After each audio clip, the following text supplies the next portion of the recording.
This is TSU-TV. Coming up on TSU-TV News live at midday, the latest on the government shutdown and how it affected last weekend's trick-or-treaters. Plus, wait until you see the surprise expense where your taxpayer dollars are going for Nashville's metro schools. And it was a chilly weekend. See what to expect with your 7-day forecast. Your TSU-TV News at midday live starts now. Live from the campus of Tennessee State University in Nashville, this is TSU-TV News.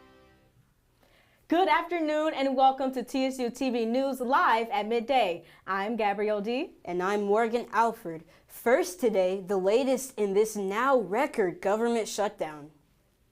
Food stamp recipients face delays and more federal aid programs are running dry as the federal shutdown extends into November. Congress remains at odds over whether to extend enhanced Obamacare assistance. If the funding expires, healthcare costs will soar for millions of Americans. Republican leaders claim Democrats are waiting until after Election Day to back off of their demand to extend the financial assistance as part of a funding bill. Sources close to the top Democrats insist the party will stand firm. There was a blue wave in key races in California, New York, Virginia, and New Jersey in yesterday's election, which are providing an early test of voter reaction to Donald Trump's presidency. A federal court says the Trump administration must start funding food stamps to help keep low-income Americans fed during the government shutdown. But the president says he will use emergency funds to partially fund the program. Following a hearing on the matter late yesterday, roughly 42 million recipients of the Supplemental Nutrition Assistance Program, or SNAP, are in the dark about when they may see their next round of benefits. Meanwhile, here in the mid-state, while trick-or-treaters make their way through neighborhoods in hopes of getting candy, some homeowners handed out boxes of macaroni and cheese instead. Their reasons for doing so were because families were no longer receiving their SNAP benefits. I'm sure families could use some formula and diapers as well. Anything can help. $165,000 in taxpayer money is going towards remodeling the superintendent's office. That's according to Metro Nashville Public Schools records. The renovation of Superintendent Dr. Adrian Battle's office suite involved demolishing the old offices and installing new walls, lights, ductwork, plumbing, and carpeting for a new office, a private conference room, and a storage area. Floor plans obtained through an open records request specifically describe the addition of a private bathroom that can only be accessed through the superintendent's private office. Education advocates say the expensive renovation looks bad for the district, questioning whether or not the expense benefits students. This comes as the district recently settled a lawsuit for $6.5 million involving claims of retaliation against 5 former administrators who sued Battle and the district. Meanwhile, Metro Nashville Public Schools and Nashville Mayor Freddie O'Connell have also launched a district-wide review of school start and end date times. The district says this is a move to continue to accelerate the progress and innovation happening in the schools. The initiative will include months of public engagement and research to gather insights from families, students, and educators and community stakeholders across Nashville and Davidson County. Metro Schools says the start time review will unfold in 3 phases through early 2026. Initial awareness and input, gathering community reactions to potential draft schedules, and final recommendations and preparation for the implementation if changes are adopted. A district spokesperson says this is the first large-scale review the school has done since 2010. If changes are approved, they could take effect during the 2026-27 school year. Still ahead on TSU-TV News live at midday. Two Harvard innovators invented a way to revolutionize the hair care industry. And Bryce will have your sports highlights when we come back.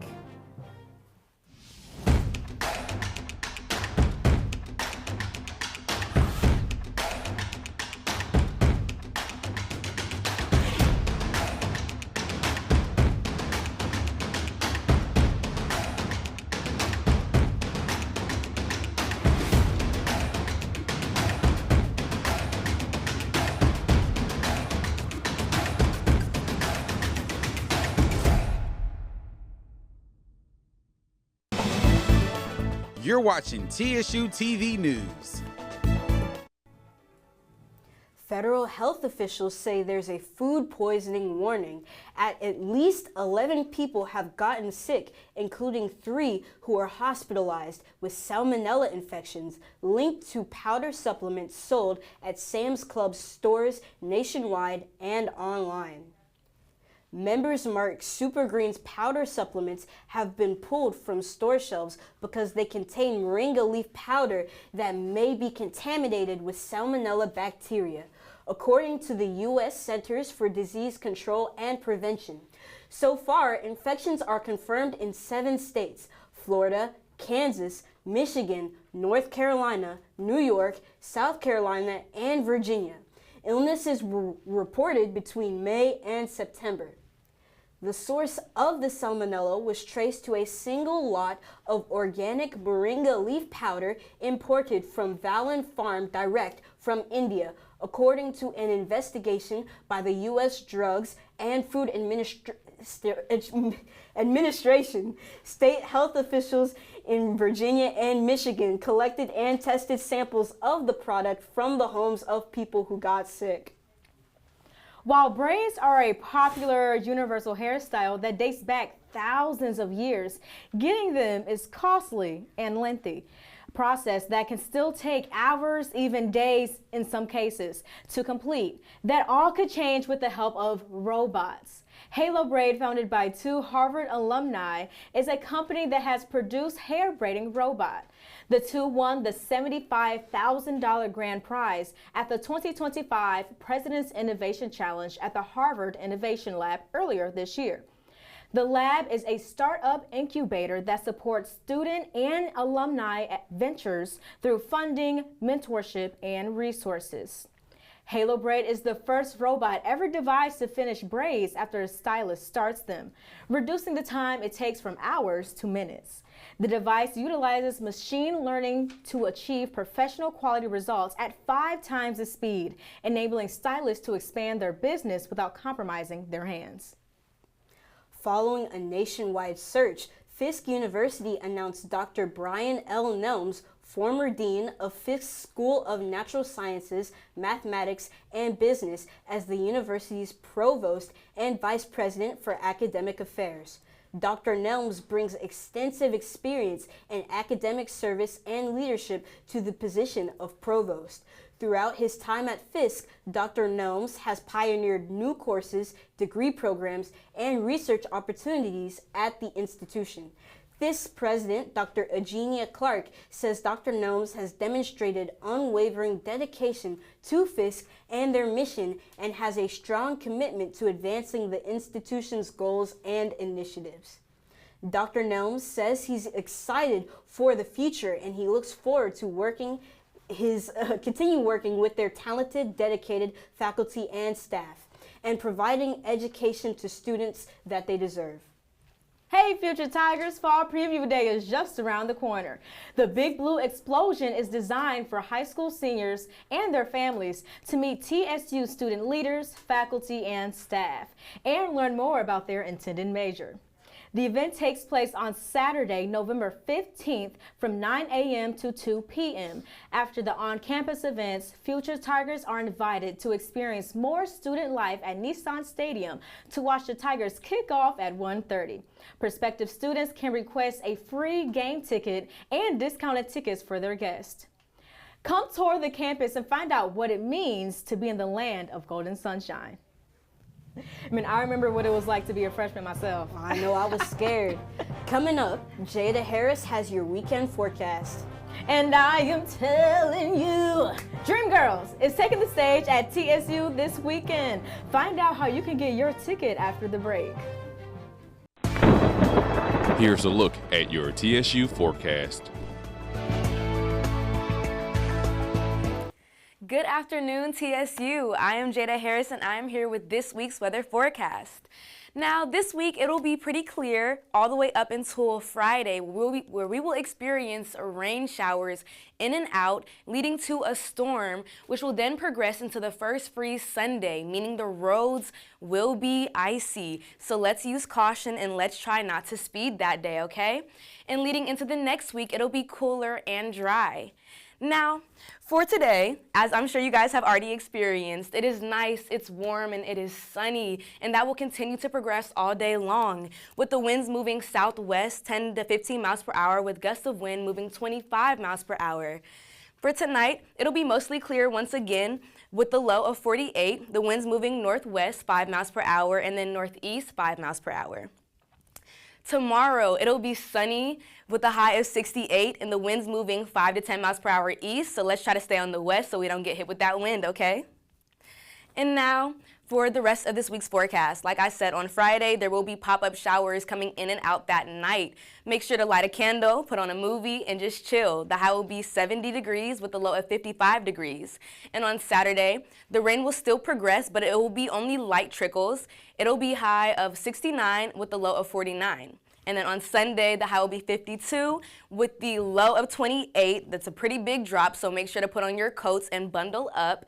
And then progressing again into Monday and Tuesday, it'll be the high of 40 with a low of 25 on Monday, and then a high of 43 with a low of 36. Thank you for listening, and let's get back to those lovely ladies in the studio.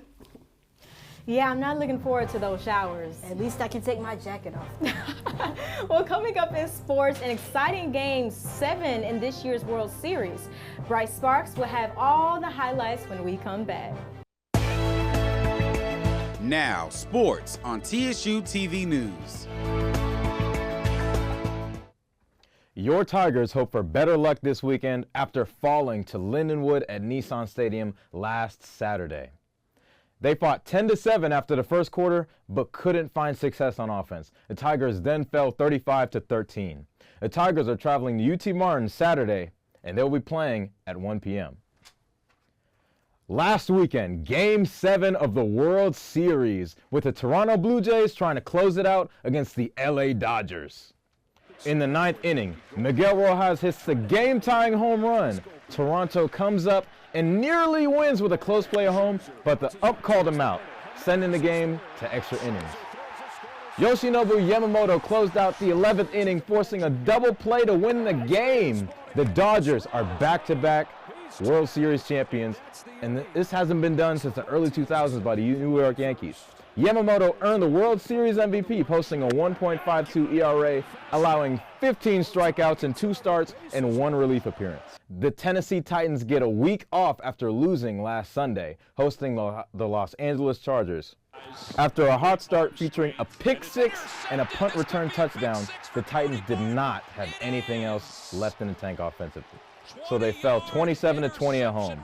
With a bye week this week, they will look to regroup and rekindle their success. Their next game is against the Houston Texans on November 16th. Well, that's all we got in the studio for time right now. Back to you ladies in the studio. Still ahead in entertainment, find out what Dolly Parton has in store for Nashville in the new year. And the Cox Lewis Theater will be home to Dina Jones and the Dreams this weekend. Stay tuned for the details. You do not want to miss this show. Now, entertainment news from TSU-TV News. I could use a break from these final studies with some entertainment. What's going on, Queen? Okay, so the Department of Communications Theater and Dance Program will be bringing Broadway to the campus of Tennessee State University with the production of Dreamgirls. The musical, directed and choreographed by Dr. Peter A. Fields Jr. and musical director William Krim, tells the story of one group's rise from obscurity to superstardom. The show runs tomorrow through Sunday with shows at 7 p.m., Thursday, Friday, and Saturday, as well as a Saturday matinee at 2 p.m. and a Sunday matinee at 3 p.m. Tickets are free for TSU students with school ID, $5 for non-TSU students, and $15 for general admission. It's a pairing that few could have predicted, a former Canadian Prime Minister and an American pop star who has toured the world. Justin Trudeau and Katy Perry have made it official. The couple were spotted holding hands in Paris last weekend as they left the Crazy Horse Cabaret, where they have been celebrating Perry's 41st birthday. While they may seem an unlikely duo, Trudeau and Perry have both been in the spotlight for the better part of the last decade.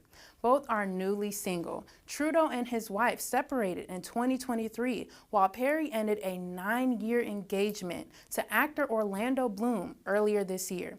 This is the first post-split, high-profile romance for both.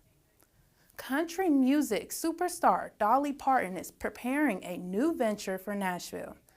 Parton just announced her Songteller Hotel and Museum is now accepting reservations as well as pre-sale tickets ahead of its expected June 2026 opening. This colorful complex will be celebrating Dolly's life while giving her fans an immersive experience into her music, fashion, and career. The hotel also houses 2 music venues that will feature performances from some of Nashville's most talented artists. Speaking of downtown Nashville, the 59th Annual Country Music Association Awards are set to take over Bridgestone Arena on November 19th. The CMAs will be hosted by Lainey Wilson and celebrates the biggest names in Music City. There will be emotional tributes, live performances, and some surprises during the show. Nashville's biggest night for country music is sure to be one to remember. Man, I'm looking forward. It sounds like there's a lot coming up this week. I know, right? I got to see that hotel. Okay. Well, that's all we have for this edition of TSU-TV News, live at midday. Join us next week for more TSU news you can use. Have a great day. Bye.